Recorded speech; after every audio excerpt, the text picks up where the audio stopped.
You are very welcome to this Blitz. Our first question is, how is Putin reacting to the explosions deep inside Russian territory? We don't know. There are rumors that he is telling people off, but there are just rumors about that. We don't know.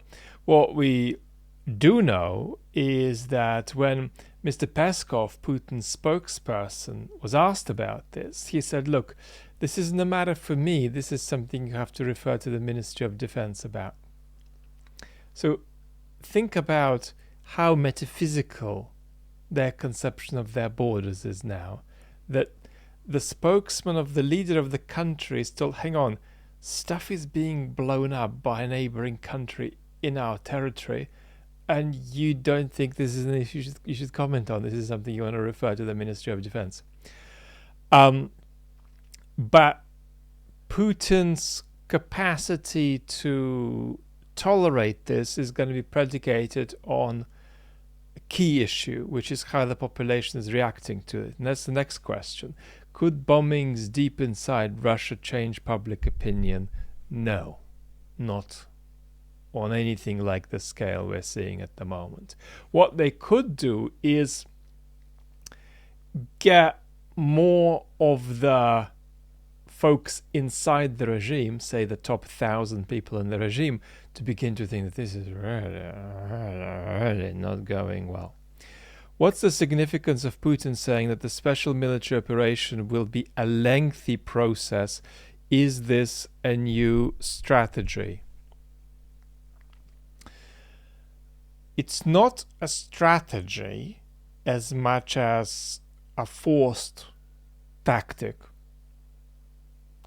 that is dressed up as a strategy. I mean, what else is Putin gonna do? I mean, the bit where there is a strategy is to do with waiting for the West to experience fatigue and begin quarreling with itself. That is a strategy. It's a poor strategy because even on the most optimistic reading of things from Putin's point of view, his timing is off. I mean, the West isn't going to fragment in its position on Ukraine within a few months.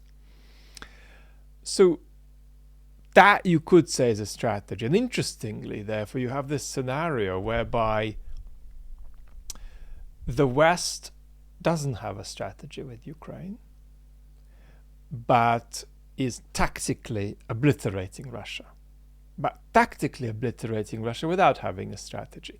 Meanwhile, Russia is being tactically obliterated, and it has a very bad strategy, which is to wait for the West to fatigue and exhaust itself. What would a strategy for the West look like? Well, it would be coming together around certain conceptions of the international order as the result of this war. Because you ain't going to be able to go to February 23 as though nothing had ever happened in the future.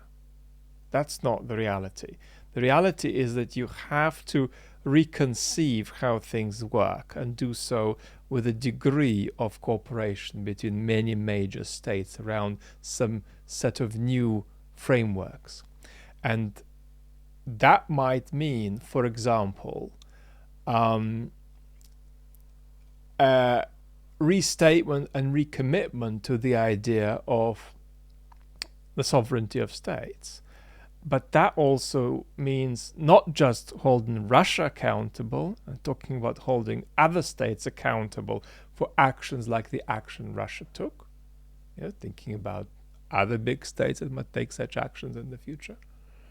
But it also means reevaluating the West's own history of interventions over the last couple of decades and being straight about what that's going to look like going forward, because there can't be a conception of the international order in which one announces without oneself buying into it.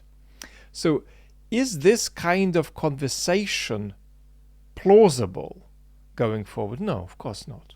Of course not. So the story here is going to be that the West is just not going to have a strategy, is going to keep supporting Ukraine, trying to make Russia lose, and see what happens next. Next question. Abbas Galamov has talked about an escape plan to South America. Is there any truth to it? So Bas Galyamov has talked about, and he's not a nut, he's a legitimate analyst. He's talked about an escape plan for the Putin regime to Venezuela.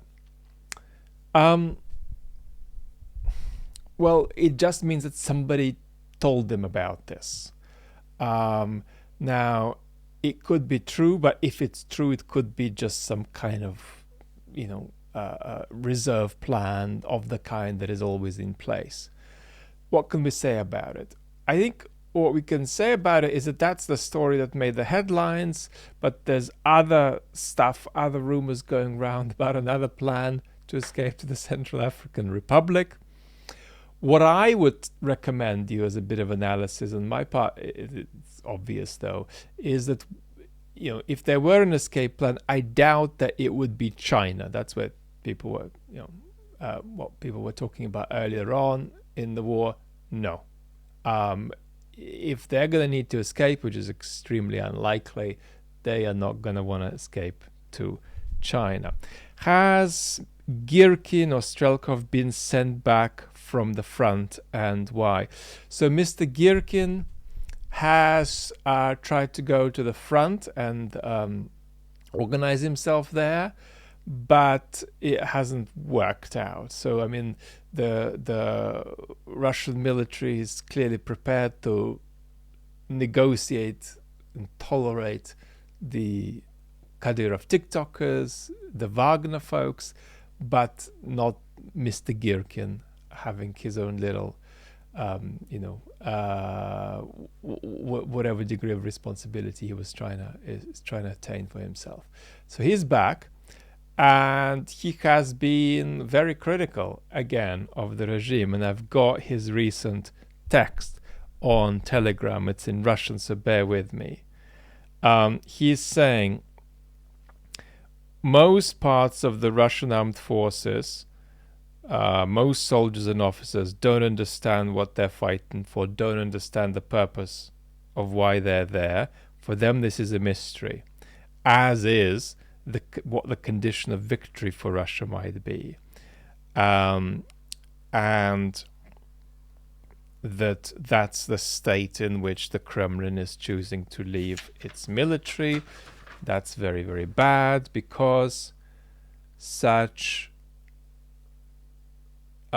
sentiments guarantee apathy among the troops, guarantee that they're going to fulfill their tasks by just ticking boxes, but without any meaningful commitment, without morale, without a real interest in a successful result. And he's saying, no, Ukraine will not freeze, Ukrainian military will not freeze in winter, and their fighting capacities won't deteriorate. If anything, it's going to be the opposite. They're going to go from strength to strength, and they're going to be inspired by their autumn victories with the full support of NATO, and they're only going to fight harder and harder against the Muscovites.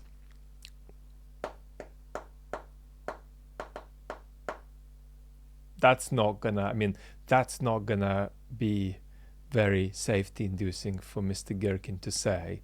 If he keeps saying that, he cannot really have any guarantee that he's going to be a free man the week after. Where are the 1,000 children that Russia has kidnapped from Kherson?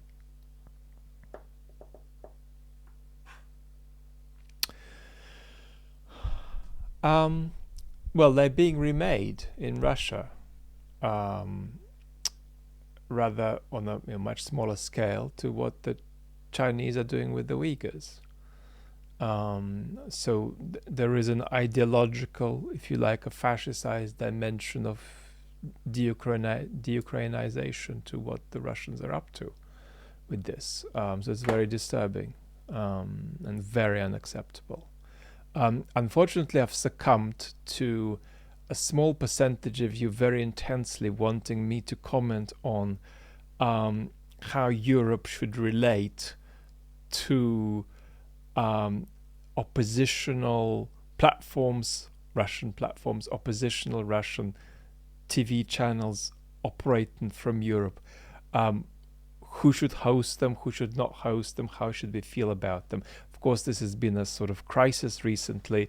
I didn't want to comment on it because I don't feel that my community really is on top of all of the minutiae of these debates. But unfortunately, I'm going to, and that's going to be one of the next videos on chat. And I'm probably going to see you on chat first before we meet again on the main channel. Lots of love.